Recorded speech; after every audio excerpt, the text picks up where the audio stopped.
May paghahanda na nangyayari sa Senado para sa impeachment trial ni Vice President Sara Duterte. Pero sa kabila nito'y muling binigyang diin ni Senate President Cheese Escudero na walang mangyayaring impeachment trial habang nakabreak ang sesyon. Si Troy Gomez magbabalita. Bagyan ng pinaghahandaan ng Senado ang magiging impeachment trial ni Vice President Sara Duterte. Araw ng Martes, ang session hall ay inayos na parang impeachment court.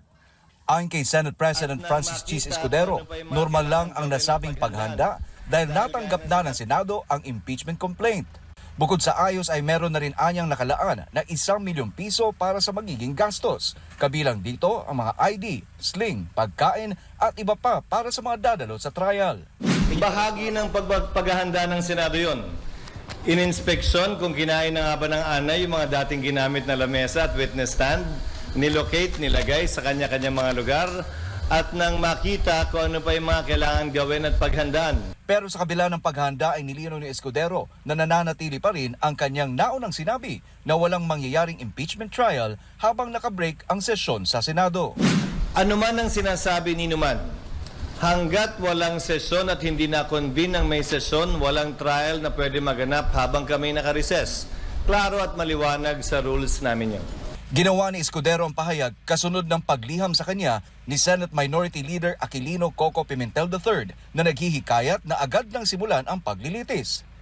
Dagdag ni Escudero, imposibleng agad itong masimulan dahil hindi pa nakapagsasagawa ng isang pre-trial kung saan posibleng aabutin pa ito ng halos 2 buwan.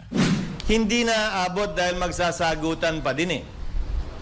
Magpa-file pa ng answer si VP Sara, magpa-file ng reply ang kabila, ang prosecutors, maaari mag-file ng rejoinder si VP Sara, maaari mag-file ng sir rejoinder ang prosecutor, maaari mag-file ng anumang ad cautela pleading ang magkabilang panig bago kami makapag-set ng pre-trial.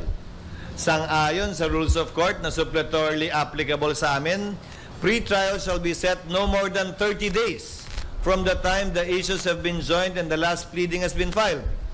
So, 10, 10, 5, 5, 5, 5, 5, 5, plus 30. Ubus na rin eh. Kaugnay nito ay pinaubayan na ng liderato ng Senado sa Solicitor General ang pagtugon sa utos ng Korte Suprema na magkomento ukol sa petisyon na agarang aksyonan ang impeachment trial ng pangalawang Pangulo. Sinabi ni Escudero na walang paghahanda na isinasagawa ang Senado kaugnay sa utos ng Korte. Matatandaan na inutusan ng Korte Suprema ang Senado noong Martes na magkomento sa petisyon na naghihikayat sa mambabatas na agarang aksyonan ang kasong impeachment laban kay Vice President Duterte. Binigyan ng Korte Suprema ang Senado ng 10 araw mula sa pagtanggap ng abiso na magsumite ng kanilang komento.